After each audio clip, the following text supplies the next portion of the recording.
Bilang isang three-time world champion, masasabing hindi na bago para kay Joshua Pasio ang manalo sa isa sa mga pinakamalaking entablado sa mundo ng mixed martial arts. Sa katunayan, masasabing siya na ang pinakadekoradong homegrown MMA fighter sa kasaysayan ng combat sports sa Pilipinas. Pero hindi pangkaraniwang tagumpay ang nakamit ng Tubong Baguio kontra sa kanyang karibal na si Jared Brooks noong Biyernes ng madaling araw sa main event ng 171 na idinaos sa Lusail Sports Arena sa Qatar. Mula sa mga fans sa social media at odds makers sa Las Vegas, Nevada hanggang sa mga analysis ng kanyang kapwa fighters, marami ang nagduda kung kaya nga ba talagang talunin ni Pasio si Brooks. Paano ba naman hinablot sa kanya ni Brooks ang titulo via unanimous decision sa una nilang engkwentro noong taong 2022 at nabawi niya lamang ang titulo dahil sa disqualification noong nakaraang taon. Dagdag pa dyan na ito ang una niyang laban matapos pahilumin ng kanyang torn ACL. Pero nitong Sabado ng umaga, nakabalik na sa Pilipinas si Pasio. Taliwa sa sintensya ng karamihan,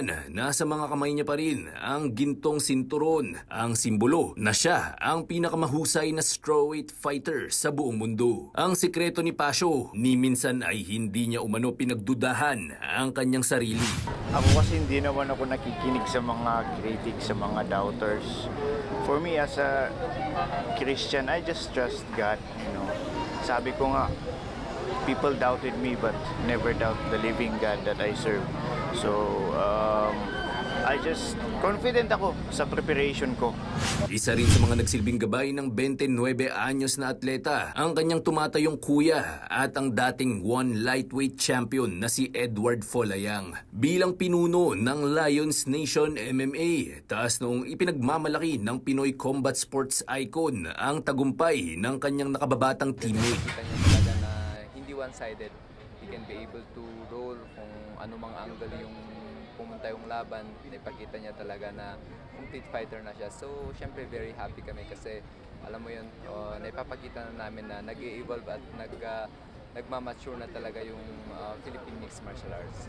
Bihirang nangyayari na ang kampyon ang may dapat patunayan. Sa kabila nito, yan mismo ang ginawa ni Pasio. Di lang para patahimikin ang kanyang mga kritiko, kundi upang patibayin ang kanyang legasiya bilang isa sa mga top fighters ng One Championship. Kahit dalawang beses nang tinalo ni Pasio si Brooks sa tatlong pagkakataong nag-cruise ang kanilang mga landas, naniniwala siya na hindi patapos ang kwento sa pagitan nilang dalawa. Nananatiling bukas si Pasio para sa posibilidad ng pang-apat na laban kontra sa tinuguriang The Monkey God. Rafael Bandairel para sa Atletang Pilipino, para sa Bagong Pilipinas.